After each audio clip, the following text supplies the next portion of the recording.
parlamento que nessa mesa eu hoje represento, o acolhe com o coração e com a mente abertos. Agradeço imensamente as palavras gentis do deputado Evandro Gussi. Eu devo dizer, deputado, que a alegria é toda minha, né? E de ver chegar juntamente com o senhor nessa casa, né? Nessa legislatura que se inicia, homens que representam realmente os valores do povo brasileiro, é uma coisa que nos dá grande esperança, né? Eu conheço já o deputado Evandro Gussi, já há muito tempo conheço o seu pensamento, grande discípulo do professor César Saldanha, que é uma coluna do pensamento, né, do direito no Brasil e com os valores tradicionais, digamos, para usar a palavra, né, os valores verdadeiramente brasileiros do nosso país. E esse trabalho que o senhor vem fazendo aqui na Câmara de resgatar a história do Brasil, resgatar a identidade nacional, né? Devo dizer, deputado Evandro, que eu não costumo fazer elogios, né? Mas quando os faço porque eles têm realmente fundamento. Então, digo que a honra é toda minha de estar sentado aqui ao seu lado, né? Que Deus abençoe realmente a sua atuação nessa casa. Vamos então cumprir a nossa tarefa de hoje, que é bastante grande, porque cabe a mim falar nessa tarde a respeito daquilo que é a história recente da tentativa, graças a Deus, desastrada, frustrada, de implantar o aborto em nosso país, com uma política chamada política de redução de danos. Então, a história que eu vou contar para vocês, ela está muito mais detalhada no meu site. Eu tenho 4 ou 5 aulas ao vivo, programas ao vivo que eu fiz a respeito desse documento chamado Maio de 2012, uma nova estratégia mundial da cultura da morte. Essa nova estratégia mundial, ela foi montada exatamente porque as pessoas que queriam implantar o aborto no mundo não estavam conseguindo implantá-lo, por razões diferentes, na América Latina e na África subsaariana. Então, é uma espécie de solução desesperada, né? Agora, ou vai ou racha. Eles querem a todo custo implantar isto. E nós, graças a Deus, temos desde o início, né, um alerta dado pela própria Igreja Católica. Esse documento, Maio de 2012, a nova Estratégia Mundial da Cultura da Morte, é um documento da Comissão de Defesa da Vida do Regional Sul 1 da CNBB. É um documento oficial dessa comissão, foi votado por essa comissão e a comissão publicou esse documento. Portanto, é um documento que está facilmente acessível na internet, né? Muitas pessoas têm também feito tiragens desse documento, porque ele é muito importante para nós entendermos em que ponto está a tentativa dos promotores da cultura da morte no nosso país de realmente implantar o aborto no nosso país. Bom, primeiro, quais são os fatos reais, como é que está o Brasil nesse momento? Vejam só, nós tivemos uma América Latina como um todo, teve uma história bem diferente do resto do mundo. No resto do mundo, desde a década de 60, a implantação do aborto tem sido uma realidade sistemática e, na realidade, vem se patrolando todos os países e se aprovando o aborto nos países um por um. A Europa inteira praticamente já aprovou o aborto, com a queda, né, da cortina de ferro, e os países do leste europeu reescreveram suas constituições, mas o único artigo das constituições dos países comunistas que se queria manter era aquele que legalizava o aborto. Então, os países um por um foram legalizando o aborto, mas a América Latina parece preservada. A África subsaariana, por outras razões, também preservada. E por que a América Latina ainda está preservada do aborto, com exceção das articulações que foram feitas no Uruguai e no Distrito Federal da Cidade do México? Porque, por uma casualidade da história, os regimes totalitários, ou mais ou menos totalitários, regimes militares ou civil-militares que foram implantados na América Latina para impedir o avanço do comunismo na América Latina, durante as décadas de 70 e 80, foram regimes que também proibiram a entrada de recursos do estrangeiro. E por isto, como se queria evitar que entrasse dinheiro dos países comunistas, da KGB, para implantar o comunismo no Brasil, também não entrou dinheiro das fundações internacionais.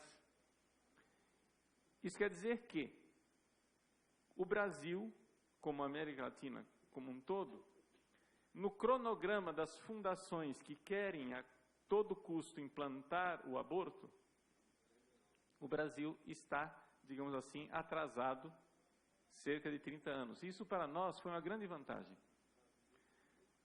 Não estou aqui tecendo nenhum elogio ao regime ditatorial, civil, militar, etc., que, como qualquer regime, pode ser criticado ou defendido. Não é isso. Estou citando fatos históricos. Aconteceu que era proibido entrar dinheiro. Aconteceu que, por isso, ficamos com 30 anos de atraso, graças a Deus, no cronograma das fundações. E aconteceu que, portanto, nós podemos aprender com a miséria dos outros. Ou seja, hoje nós podemos olhar o que aconteceu nos outros países e ver qual é o cronograma que eles seguem para implantar o aborto e prevenir que isso aconteça entre nós. Então, graças a Deus, o que nós temos no Brasil hoje é que a aprovação ao aborto tem diminuído, ou seja, o brasileiro é maciçamente e cada vez mais contra a legalização do aborto, e também o número de abortos tem diminuído ano a ano, como vocês viram na palestra de ontem da Isabela Mantovani. As estatísticas foram apresentadas com muita clareza. Então, isto causou uma espécie de desespero, não é? Nas fundações. Mas vamos, por partes, ver como é que isso aconteceu.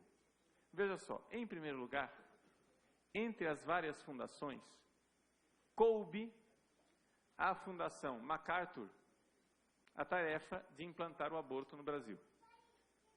Então, a Fundação MacArthur, no ano de 88, recebeu a missão de vir para o Brasil. No ano de 89, sem necessária conexão entre as duas coisas, aqui no Brasil, em São Paulo, no Hospital do Jabaquara, foi implantado o primeiro serviço público para possibilitar o chamado aborto legal. O que é o aborto legal? Na verdade, não é aborto legal coisa nenhuma, juridicamente falando. O nosso Código Penal, ele diz que o aborto é crime, ponto. Em todos os casos, o aborto é crime. Só que não se aplica a pena no caso de risco de vida da mãe e estupro. Disto, os defensores do aborto fizeram a cambalhota de dizer que existe aborto legal no Brasil. E isso por uma estratégia colocada pela própria senhora Adrienne Germain, que é esticar ao máximo e levar até ao absurdo, né, aquilo que seria uma brecha jurídica para a realização do aborto. Então, no Hospital do Jabaquara, em 89, enquanto era prefeita a senhora Erundina, então do Partido dos Trabalhadores, ela fez esse serviço público para que as mulheres pudessem, apresentando um BO, um boletim de ocorrência, fazer o aborto, alegando que tinham sido estupradas. Então, deu-se esse serviço. No ano seguinte, em 89, no ano seguinte, em 90, chega ao Brasil a Fundação MacArthur. E chega ao Brasil através da assessoria de alguns cidadãos ilustres, como, por exemplo, a senhora Marta Suplicy, a Ruth Cardoso. Vocês veem que o espectro político brasileiro até se encontram, né? Sônia Correia, o famoso Dr. Aníbal Faundes, que nós iremos ouvir falar várias vezes durante essa minha exposição, chegou aqui ao Brasil. E nós sabemos quais foram as atividades da Fundação MacArthur aqui no Brasil, porque a Fundação MacArthur publicou um relatório de suas atividades de 1990 a 2002, em que ela diz Lessons Learned, lições aprendidas no Brasil durante esses 12 anos.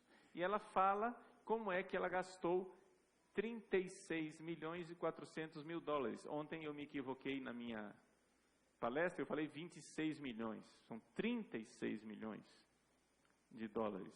Né? Perdi 10 milhões de dólares, assim, a gente precisa recuperá-los. Né? Pois bem, 36 milhões de dólares para preparar o Brasil para o aborto. Quando o Partido dos Trabalhadores chegou ao poder com a primeira eleição do presidente Lula, a MacArthur, né, juntou as suas coisas, colocou dentro da mala e disse: fizemos a missão, agora é só o governo Lula apresentar um projeto de lei e o Brasil está pronto para o aborto. Por que é que eles presunçosamente chegaram a essa conclusão? Porque em todos os lugares do mundo a coisa funcionou. Ou seja, você entra, faz uma série de coisas para promover o aborto, você, com o dinheiro da MacArthur, a IPAS começou a realizar aqui no Brasil, não é, o treinamento de médicos. E assim foi sendo feito uma série de coisas para se promover o aborto no Brasil. Eu vou daqui a pouco dizer para vocês quem que é essa IPAS e o que é que ela faz. Mas a MacArthur promoveu a IPAS foi ensinando as pessoas a abortarem clandestinamente no Brasil e a pegarem a lei brasileira elasticamente interpretada para fazer o aborto supostamente legal. Então, entre abortos clandestinos ilegais e abortos supostamente legais, eles disseram, bom, tendo feito tantos abortos assim, certamente a população agora já é mais favorável ao aborto e vamos implantar o aborto. Por quê? Porque anos antes, Adrienne Germain tinha feito um estudo e viu que de todos os países da América Latina, onde se encontrava o ambiente mais favorável para se implantar a questão do aborto, era o Brasil. O Brasil era o carro-chefe de tudo, o Brasil estava na frente de tudo. A aprovação do aborto no Brasil, ela era boa naquela época, na década de 80. Boa para eles, né? Evidente. Então, Então, vamos implantar o aborto no Brasil. O que acontece é o seguinte, é que gradualmente a aprovação do aborto foi diminuindo e o brasileiro foi ficando cada vez mais pró-vida, cada vez mais pró-vida. E a MacArthur não prestou atenção nas estatísticas, não foi fazer pesquisas. Ela presumiu que, já que ela estava promovendo tudo isso, que tudo estava dando certo, já que tudo dava certo no mundo inteiro. Quando, eis se não quando, né, o nosso, aqui na Câmara dos Deputados, foi feita uma votação em que, isso aqui nós já estamos, ou seja, o governo Lula, o Lula foi eleito, e ele então assumiu o compromisso, dizendo que no seu segundo mandato, uma vez que passasse o perigo de não ser reeleito, no seu segundo mandato ele promoveria, não é, a legalização do aborto aqui no Brasil. Ele disse isso com toda clareza. No entanto, em 2005, enquanto ele assumia esse compromisso com as feministas e com as fundações internacionais, ele mandou uma carta para os bispos do Brasil, no dia 8 de agosto de 2005, jurando, pela fé que recebeu de sua mãe, que nada faria para promover o aborto no Brasil. Isso em agosto. No mês seguinte, 27 de setembro de 2005, ele manda a ministra para as políticas das mulheres, Nicéia Freire, vir aqui, em seu nome no Congresso, desengavetar um projeto de lei com toda uma mudança dentro desse próprio projeto de lei, para que este projeto de lei fosse a aprovação do aborto no Brasil nos 9 meses de gravidez, coisa mais avançada do que nos Estados Unidos.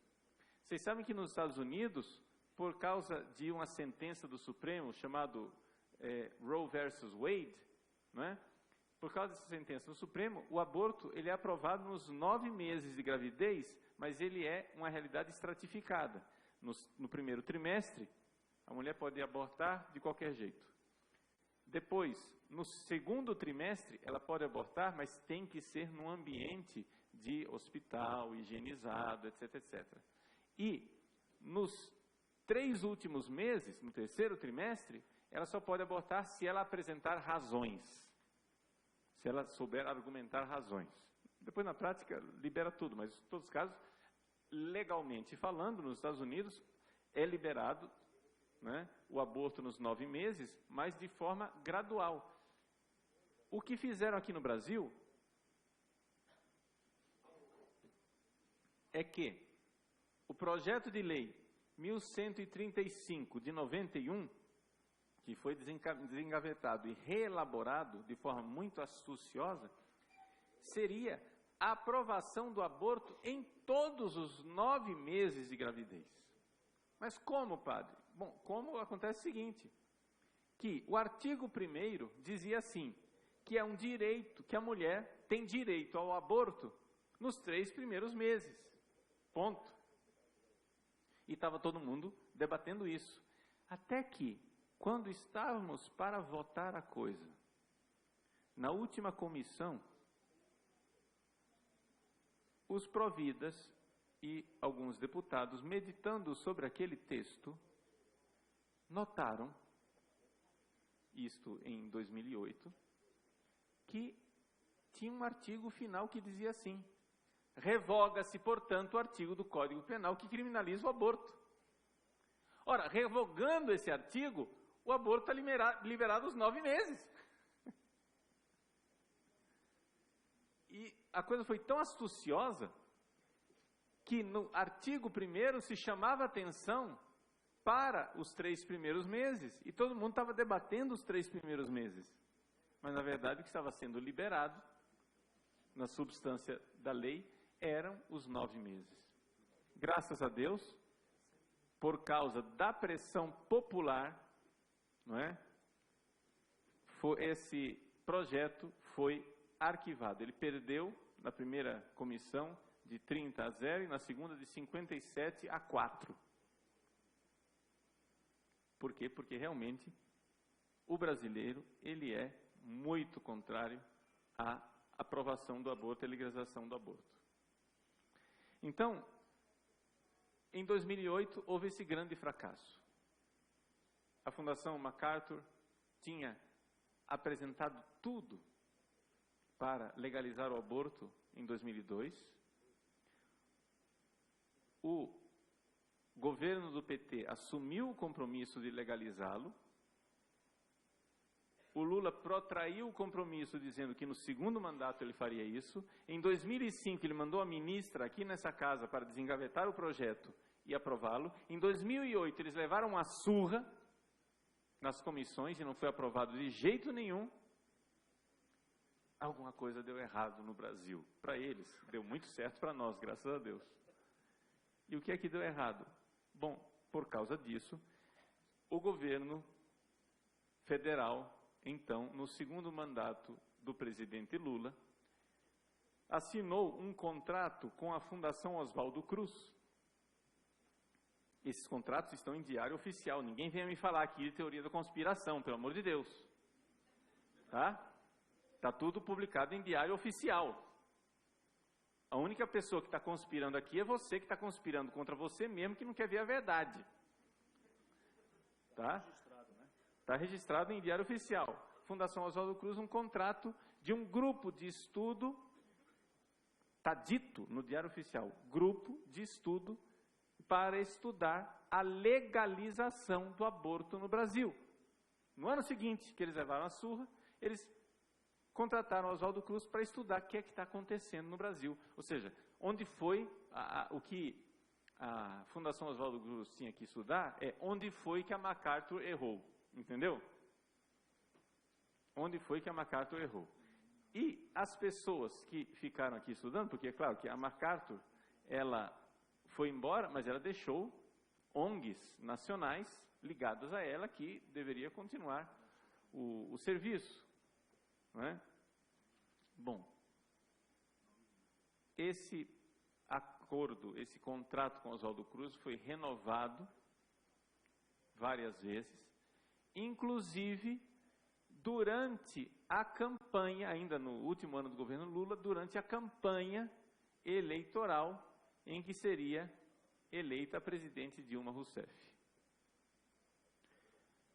Nós todos sabemos, é uma história tão recente que acho que todos sabem, que a presidente, quando era candidata, quase não foi eleita exatamente por causa do seu passado a favor da legalização do aborto, que é documentado, vastissimamente documentado, não tem como negar isso, tem vídeos na internet, qualquer um pode assistir, a própria presidente dizendo que ela acha um absurdo o aborto não ser legalizado no Brasil.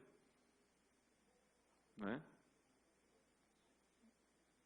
Agora, o que acontece? Ela teve que assumir um compromisso de que não iria fazer nada para legalizar o aborto no Brasil, e assim foi eleita. Mas, esse compromisso durou pouco tempo, porque em 2012 foi então colocada a nova estratégia, né, que o governo iria seguir. Em que consiste essa nova estratégia que está no documento que vocês todos podem ler de maio de 2012? Consiste no seguinte, vejam só. Vamos primeiro colocar as coisas como elas foram apresentadas. Em primeiro lugar, tendo sido feito aquele estudo, na primeira semana de junho de 2012, você diz assim, padre, mas o negócio é maio de 2012, você está falando de junho. Calma, o maio de 2012 nós vamos ver a causa, de onde veio tudo isso, que é uma carta da Fundação Bill Gates com essa nova estratégia mundial. Em maio lançam a nova estratégia mundial, em junho o Brasil já embarcou. para vocês verem como a cronologia, como as coisas estão sendo decididas fora do nosso país. Exatamente seguindo uma ideia de abolir as soberanias nacionais. Nosso Brasil está sendo decidido lá fora. As coisas estão sendo decididas lá fora. Muito bem. Em junho de 2012, surge então uma norma técnica do Ministério da Saúde, em que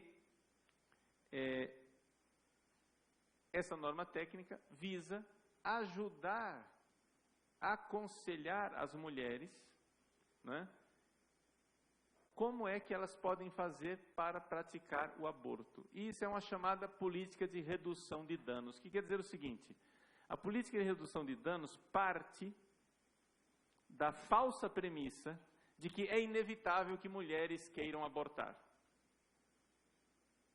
Essa é a falsa premissa. É a mesma argumentação que estão usando hoje com a história da legalização da droga, entendeu? É inevitável que as pessoas queiram consumir droga, então vamos legalizá-la. É mais ou menos a mesma história, né? Então aqui, é inevitável que mulheres queiram abortar. Ora, para que elas não se machuquem, vamos então ensiná-las a fazer isto que é ilegal. Mas, padre, não é crime abortar? Sim, mas a ministra Eleonora Menicucci declarou, né, em entrevista publicada, não é teoria da conspiração, está documentado, ela declarou que o governo, né, do Partido dos Trabalhadores não considera que seja crime ensinar a abortar. O crime é somente praticar o aborto. Então, o governo vai ensinar a abortar. E se a mulher fizer isso, aí é com ela. Vocês vão lá, batem na casa dela, dizem: por que a senhora abortou? E em que consiste essa política de redução de danos? É uma nova forma, é aquela guerra, né, relâmpago, blitzkrieg, que eles querem, porque já que não está dando certo, vamos agora à nossa arma, digamos assim, mais terrível. Vamos fazer o seguinte: o que é que nós vamos fazer? Nós vamos ensinar as mulheres a realizar o aborto medicamentoso.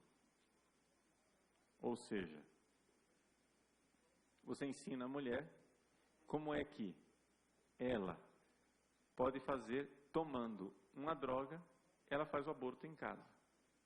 Então você vai dar um remédio para ela, né, dar antibióticos para ela 24 horas antes, depois diz: ó, toma esse remedinho, ela vai para casa, quando começar o sangramento, você vem para o hospital para a gente esvaziar o seu útero. Ou seja, o aborto em si, a morte do feto aconteceu em casa. Ou seja, o médico não vai ser criminalizado porque ele não fez nada. Ele não fez nada. Então, essa é a chamada política de redução de danos. Supostamente, para evitar que a mulher se machuque, vamos ensinar direitinho como é que ela faz para abortar sem se machucar. Ou seja, é uma coisa parecida com o seguinte: já que é inevitável que aconteçam homicídios, agora a Polícia Federal vai dar um curso para os homicidas, né, para que eles consigam matar os outros sem se machucar. Vamos fazer uma política de redução de danos, porque vai acontecer o homicídio. Então a gente faz assim, faz um curso na Polícia Federal. A Polícia Federal faz uma cartilha, né, para os assassinos e diz: seu assassino, para o senhor não se machucar, quando o senhor for matar uma pessoa, o senhor deve fazer assim, proceder assim, assim, assim, assim, assim. Pronto, ótimo. Aí quando acontecer o sangramento do assassinato, você traz o cadáver para a gente jogar lá no IML. Ou seja, a coisa é tão absurda quanto. Se nós vamos fazer esses raciocínios fatalistas, que o crime é inevitável, então por isso o governo agora tem que patrocinar o crime, isso é uma coisa tão absurda que qualquer pessoa que tenha 2 neurônios consegue entender que não funciona. Mas é com esse tipo de joguinho verbal que eles querem enganar a população. Porque é evidente que é um joguinho verbal. É evidente que eles não estão preocupados com a saúde pública. E é evidente que eles não estão preocupados com a saúde das mulheres. Porque se estivessem preocupados com a saúde das mulheres, estariam preocupados com a saúde das mulheres que são feto na barriga de suas mães. Que também são mulheres. Estão preocupados em implantar o aborto, só isso. O Ministério da Saúde, dias depois, disse também que iria fazer uma cartilha para orientar os médicos, não o povo, a abortar, orientar os médicos como que eles devem fazer. Só não explicou por que é que, havendo 23 mil médicos no Brasil, eles fizeram uma tiragem de 300 mil apostilas. 10 vezes mais do que o número de médicos, supondo que todos os médicos estivessem envolvidos na prática de, aspas, aborto legal. Não é possível. Não é isso. Então a coisa é simplesmente absurda. Padre, vou só interromper o senhor por um instante. Nós estamos em processo de votação nominal. Eu vou pedir a gentileza do deputado Diego Garcia que me substitua aqui temporariamente, enquanto voto e volto.